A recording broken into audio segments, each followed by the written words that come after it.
Good morning po mga kapinoy. Tungkol po ito sa isang experience ko na pwedeng ma-share sa inyo para doon sa mga taong nakararanas ng mga sakit sa kasukasuan o yung mga matataas ang uric acid.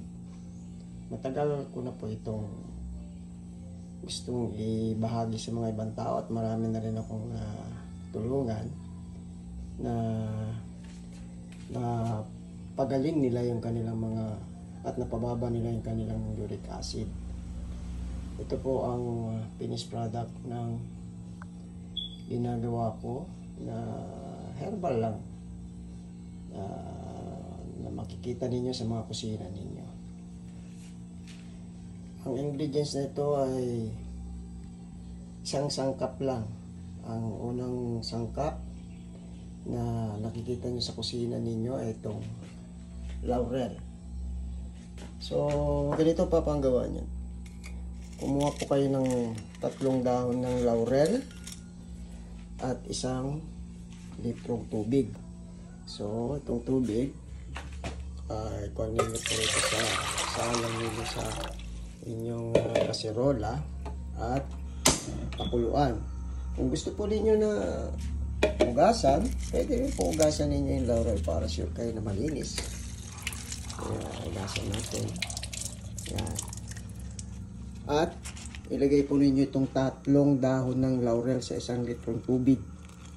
At hayaan po ninyo siyang kumulo. Pagkakulo po niya,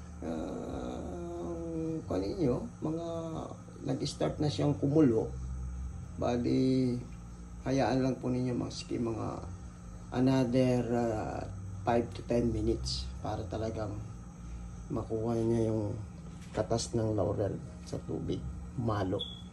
After that, kumulo na siya, off nyo na po siya, at ito na po ang magiging resulta niya. Siya na po. Yan. Ilagay nyo sa isang bote. Pwede rin yung palamigin sa refrigerator nyo. At ang pag-inom po nito kumuha lang pa kayo ng 1 tasang tubig nitong ginawa natin na katas ng laurel, at iinumin po nyo ito in between meals. Sa umaga at sa tanghalian, gitna yon. Kung nag-aalmusal kayo ng alas 6 ng umaga, alas 9 nyo inumin. Tapos, sa hapon naman, in between lunch at saka sa dinner. Kung sa mga alas 3 yan, in between or before kayo matulog. Kung talagang masakit yung inyong mga joints or may rayuma kayo, mararamdaman nyo yung pag-inom nyo, orasan ninyo mga 1 hour, dahan-dahan nang mawawala yung sakit ng nararamdaman ninyo sa inyong mga kasukasuan dahil mataas ang uric acid nyo. Normally ngayon, pabata ng pabata ang mga may matataas na uric acid dahil po sa kinakain natin.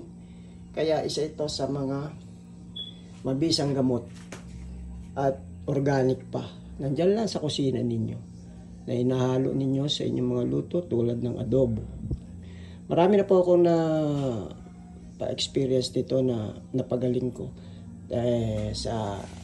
Minsan, merong isa, yung aking engineer sa barko, magang-maga na yung paa dahil kumahain kami may ulam kami na dinuguan. Ay, bumanat. Mataas pala yung uric acid niya. Kinabukasan, lumubo yung paa niya. Talagang namaga. Mga kasilaki ng bola ng tennis ball yung maga. Kaya, ito lang ang binigay ko sa kanya. Ayun, kinabukasan, lumiit hanggang sa 3 araw, nawala na yung maga at nakapagtrabaho na siya. So, ganoon lang po ang gagawin ninyo. Kung may tanong po kayo, maglagay lang kayo sa comment section. Dyan ninyo at baka masagot ko po yung inyong mga gustong iklaro pa. Malamang hindi naman lahat. Kung allergic kayo sa laurel, ay huwag nyo pa subukan. at baka yan pa ang magpasama sa inyong katawan, sa inyong health. Sinasabi ko po dahil through experience ko, sa edad ko ngayon, ito lang ang ginagamit ko. Pag sumakit konti yung may maramdaman ako sa mga joints ko na medyo sasakit, iniinuman ko naman ito at wala na, hindi na sumasakit. So yun lang po at maraming salamat sa inyo pong, kung susubaybay po kayo sa susunod. Meron pa po akong mga i-share sa inyo na mga kaalaman ko sa sa buhay. Hindi lang dito sa gamot, meron pang iba po. So magandang araw po sa inyo lahat mga kapinoy. Thank you.